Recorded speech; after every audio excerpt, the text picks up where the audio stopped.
이야, 엔스로픽이 정말 큰 거 하나 터뜨렸습니다. 2026년 4월 16일이었죠. 정말 아무도 예상 못한 시점에 클로드 4.7을 기습적으로 공개했어요. 사실 커뮤니티에서는 뭔가 나오지 않을까 하는 소문이 있긴 했어요. 근데 이렇게 갑자기 정말 뜬금없이 블로그 포스트 하나 툭 던져놓고 짠, 나왔습니다 할 줄은 아무도 몰랐죠. 말 그대로 기습드랍이었습니다. 엔스로픽 블로그에 딱 한 문장이 있었는데요. 이게 이번 업데이트의 모든 걸 말해주는 것 같아요. 감독 없이도 신뢰할 수 있는 코딩 모델이 마침내 등장했습니다. 여기서 핵심 단어는 바로 신뢰입니다. 신뢰.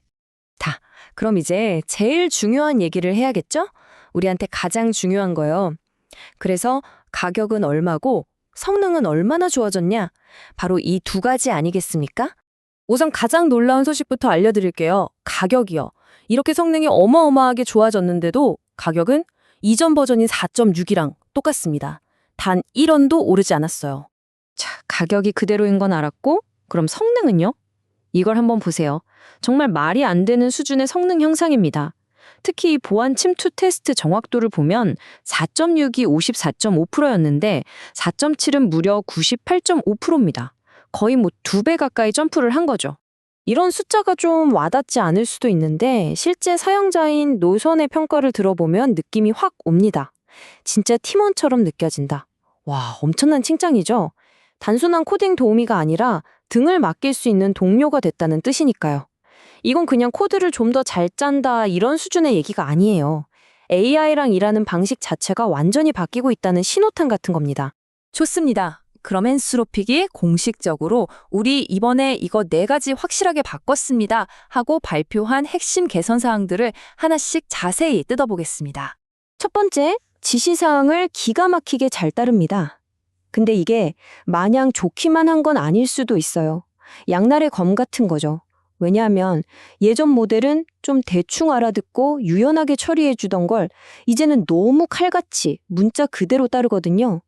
그래서 기존에 잘 쓰던 프롬프트가 갑자기 이상하게 작동할 수도 있습니다. 이건 좀 손을 봐줘야 할 수도 있다는 얘기죠. 두 번째 개선점은 이 숫자 보이시죠? 3배! 이게 뭐냐면 바로 비전 성능입니다. 이미지를 보고 이해하는 능력이요. 이전보다 3배나 더 많은 픽셀을 처리할 수 있게 됐다는 건데 이게 무슨 말이냐면 이제 복잡한 다이어그램이나 글씨 빽빽한 스크린샷 같은 걸 던져줘도 거의 완벽하게 읽어낸다는 뜻입니다. 이건 정말 차원이 다른 수준이에요. 자, 그리고 세 번째로는 금융 분석 같은 진짜 복잡한 실제 업무 처리 능력이 엄청나게 좋아졌고요. 마지막 네 번째는 기억력입니다.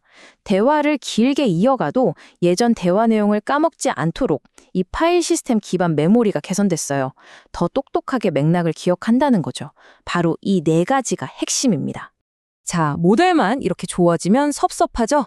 이 강력해진 성능을 제대로 써먹을 수 있게 엔스로픽이 몇 가지 새로운 장난감, 새로운 도구들도 같이 내놨습니다. 한번 보시죠. 보시면 X-하이라는 새로운 노령 레벨이 생겼어요. 하이랑 맥스 딱 중간 단계라고 보시면 되고요. 그리고 개발자분들한테 정말 유용할 작업 예산 기능, 이걸로 토큰을 어디에 얼마나 쓸지 딱 정해줄 수 있어요. 마지막으로 슬래시 울트라 리뷰라는 명령어, 이걸 쓰면 내 코드에 버그가 없는지 샅샅이 뒤져주는 전용 세션이 열립니다. 아주 쓸모있겠죠? 자, 그런데 여기서 중요한 게 있습니다. 오, 좋아졌네. 그럼 그냥 4.6 쓰던 거 4.7로 바꿔야지? 이렇게 간단하게 생각하면 안 된다는 거예요. 꼭 알아두고 넘어가야 할 중요한 변화들이 몇 가지 있습니다. 특히 돈 문제, 그러니까 토큰 사용량이 바뀔 수 있는데요. 크게 두 가지 이유 때문입니다. 첫째, 토크나이저가 업데이트됐어요. 이게 뭐냐면 AI가 우리가 쓴 글을 이해하기 위해 단어를 쪼개는 방식인데 이게 바뀌면서 똑같은 문장을 넣어도 예전보다 토큰을 1.35배까지 더 쓸 수 있다는 거예요. 즉, 비용이 더 나올 수 있다는 거죠. 둘째, 모델이 더 깊게 생각합니다. 이건 당연히 결과물이 좋아진다는 장점이지만 그만큼 생각하는 과정에서 출력 토큰을 더 많이 쓰게 될 수도 있다는 뜻이기도 합니다. 아니, 그럼 어떡하냐 싶으실 텐데 다행히 엔스로픽이 해결책도 3가지 제시했습니다. 첫째, 노력 레벨을 좀 낮춰보거나 둘째, 아까 말씀드린 작업 예산 기능으로 아예 한도를 걸어버리는 거죠. 그리고 마지막으로 프롬프트를 좀 더 명확하고 간결하게 쓰는 겁니다. 군더더기 없이요. 자, 그럼 이제 시야를 좀 더 넓혀볼까요? 과연 이번 오퍼스 4.7 출시는 엔스로픽의 큰 그림에서 어떤 의미를 가지는 걸까요? 그럼 이런 질문이 나올 수 있죠. 그래서 지금 나온 오퍼스 4.7이 엔스로빅의 최종 병기, 가장 강력한 모델인가요? 놀랍게도 정답은 아니오입니다. 사실 오퍼스 4.7은 진짜 끝판왕인 클로드 미소스를 내놓기 위한 일종의 빌드업, 전략적인 한 수였던 겁니다. 미소스가 워낙 강력하니까 이걸 바로 공개하기 전에 4.7을 통해서 사이버 보안 같은 아주 중요한 안전장치들을 미리 테스트하고 안전성을 확보하려는 거죠. 굉장히 신중하게 접근하고 있는 겁니다. 다시 처음으로 돌아가서 노션이 그랬죠. AI가 이제 진짜 팀원 같다고요. 단순한 도구가 아니라 정말 내 옆자리 동료가 되는 시대가 오고 있습니다. 여러분은 이런 시대에 여러분의 일하는 방식이 어떻게 바뀔 거라고 생각하시나요? 한 번쯤 생각해 볼 만한 질문인 것 같습니다.